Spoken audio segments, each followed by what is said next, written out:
Poteza akiwa kijana mdogo, na tunamwombea kwamba Mungu awafariji, awatie nguvu na awe nanyi katika wakati huu mgumu. Mimi ninagombea kiti cha ubunge katika constituency ya Njoro 2027.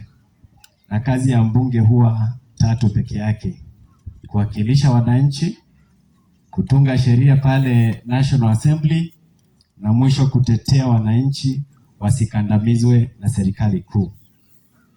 Kuna shida kubwa katika idara ya elimu, na ni makosa kuambia wazazi wapeleke wanafunzi shule bila uniform na bila school fees na serikali hijawaachilia pesa.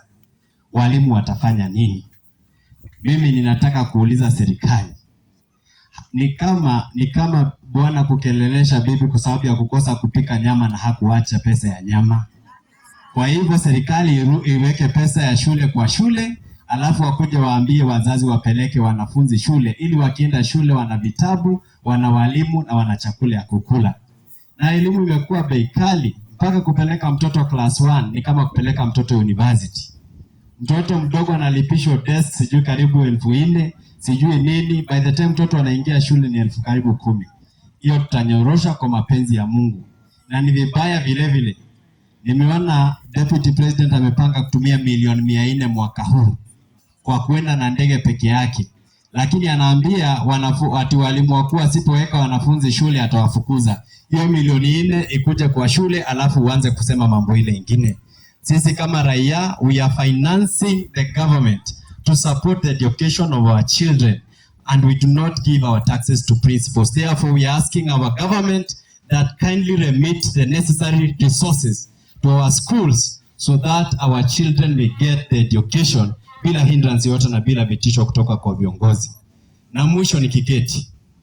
Nataka niseme rais alifanya vizuri kutuambia kwamba kila kiongozi akuje na rekodi yake 2027.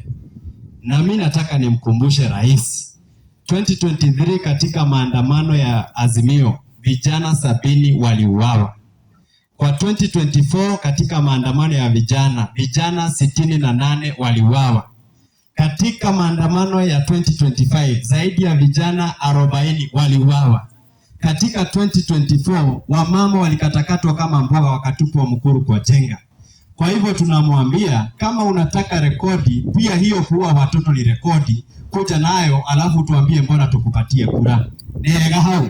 Hiyo ni rekodi yake, and we cannot allow leaders to continue committing atrocities on its citizens wakati kuna sheria. Mimi nataka niketi niseme ni hayo tu kwa sasa, na hiyo kazi ninaomba niende nikafanye.